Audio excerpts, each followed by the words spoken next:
अब बुग्गी बिल्कुल साफ़ हो गई है जी। बढ़िया तरह इस पर पुचेरा घुमा दिया है। बल्ली वल्ली ये पन्नी सब धो के सुखा दी हैं। और देखें पेड़ के नीचे इतना फ़र्क पड़ता है। देखो अब ये जो पेड़ इधर बढ़ गया था तो इतना ही छोटा है, ये वाकई बड़ा हो गया। देखो उधर का, फिर वहाँ पेड़ के नीचे छोटा हो गया। तो ऐसी बात नहीं, नेपियर हो जाता है पेड़ के नीचे, लेकिन फिर भी पेड़ की जो छेल है अपने आप में एक छाँव है।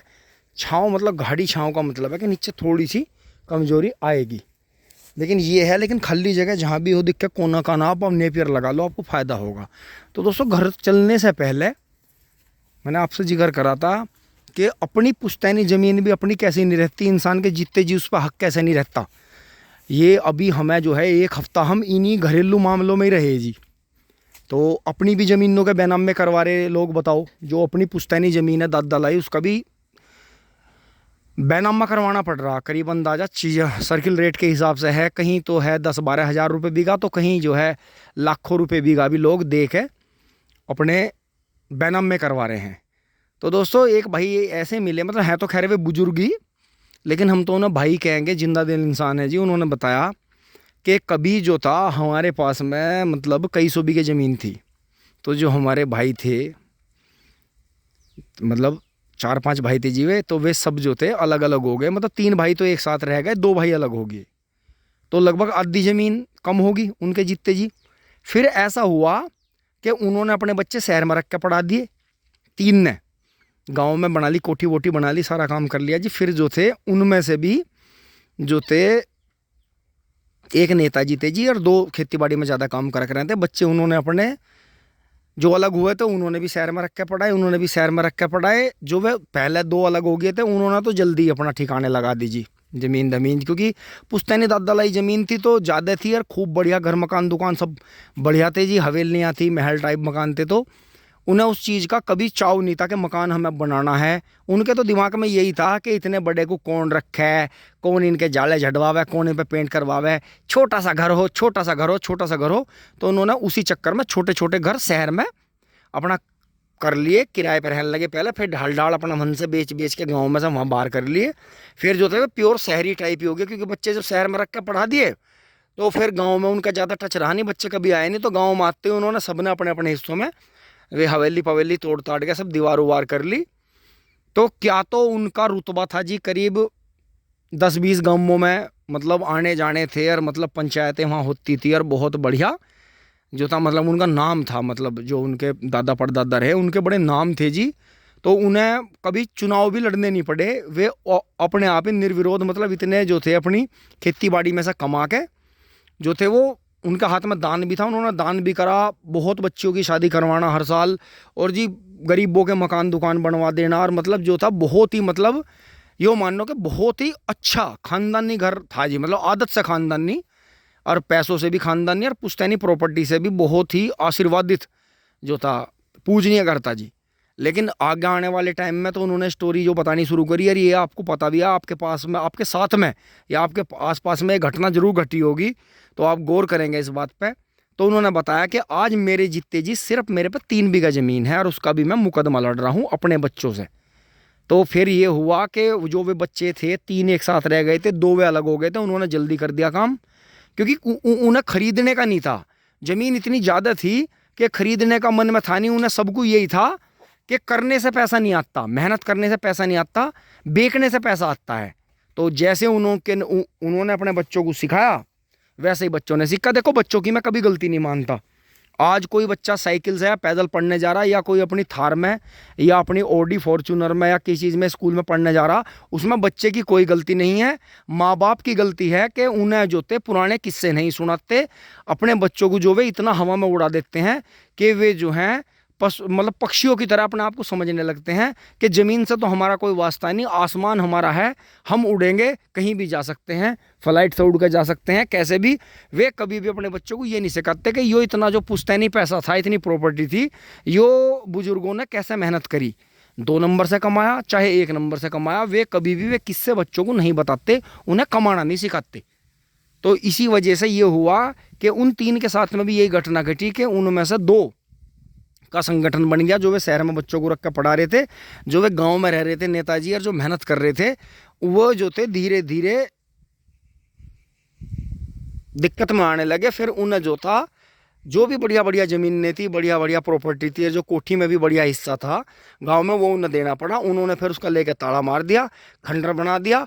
अब नेताजी के पास में छोटा सा एक दुबार मान लो, दरबार मान लो, जहाँ कुछ लोग जो है अपना समय बिताने के लिए बैठते हैं जी। सुबह शाम अखबार पढ़ते हैं, चाय पीने आ जाते हैं जी उनके पास में, क्योंकि उनकी बात वही है जो उनके कभी उनके सामने उनके पिताजी की रही, उनके दादा की रही, परदादा की रही। तो उन्होंने 2-3 पीढ़ियों को अपने सामने देखा और आगे भी 2-3 पीढ़ी को वे कर्मकांड को देख रहे हैं।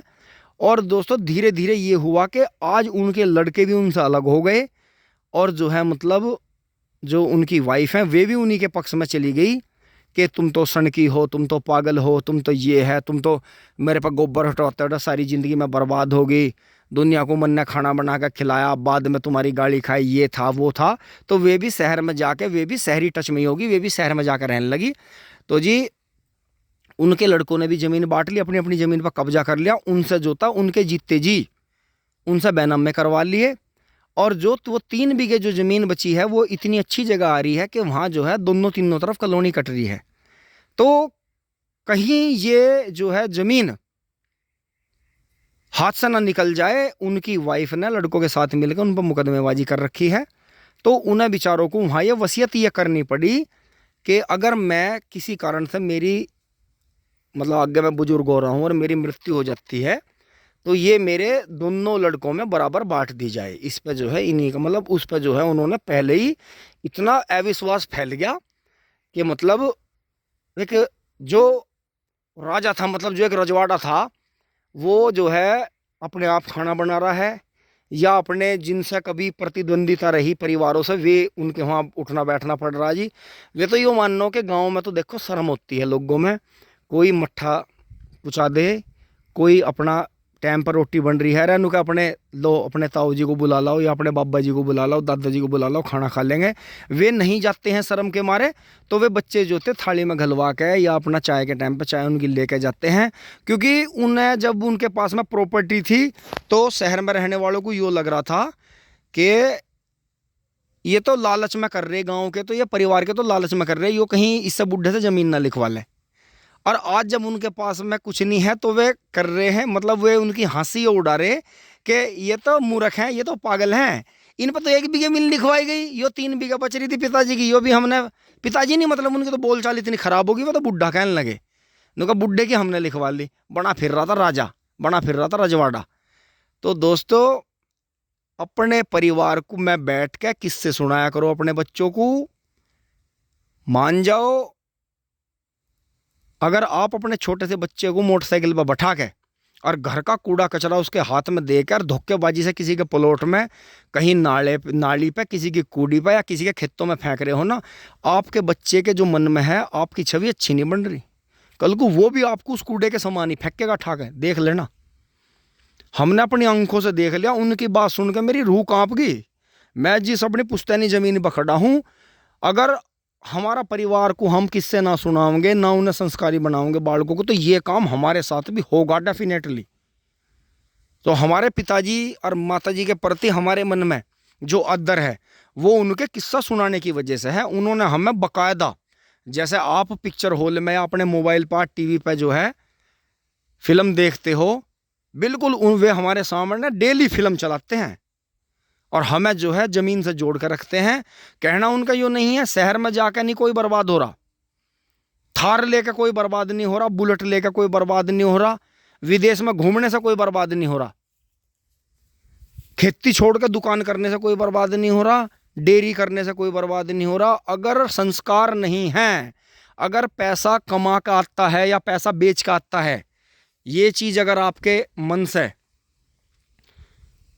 निकल जाती है कि कमाने से पैसा आता है, आपके मन में ये बात बैठ जाती है कि बेचने से पैसा आता है, ये दिखी यो बेच दी, यो दिखा यो बेच दिया, मैं दिखा मैं बेच दिया, कहीं पिताजी के नाम से पैसे ले लिए, कहीं माताजी के नाम से पैसे ले लिए, कहीं भाई के नाम से पैसे ले लिए, कहीं यार दोस्त के नाम से पैसे ले लिए, तो वो ही होगा। इसलिए अपने बच्चों का ध्यान रखो, ये कहाँ उठ बैठ रहे हैं, कैसी इनकी संगत है, बहुत ध्यान रखो।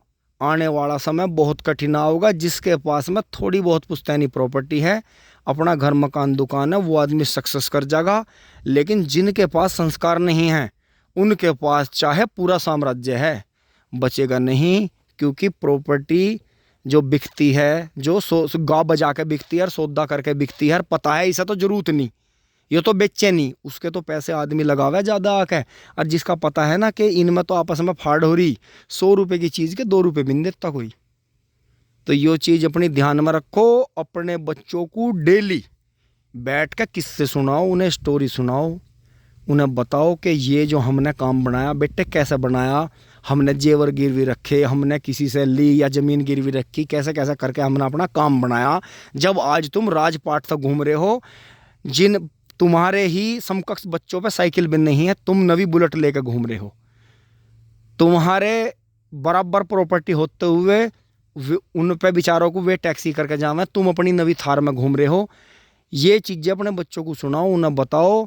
वे आने वाले टाइम में गलत होते होते उनके साथ, गलत करते करते उनके साथ, या उनके हाथ से गलत होते होते वे एंड टाइम पर रुक जाएंगे, ये बातें उन पर हावी हो जाएंगी, तो वे कभी भी गलत चक्रों में नहीं फंसने के, और आने वाला समय उनका होगा जिनके अंदर संस्कार होंगे।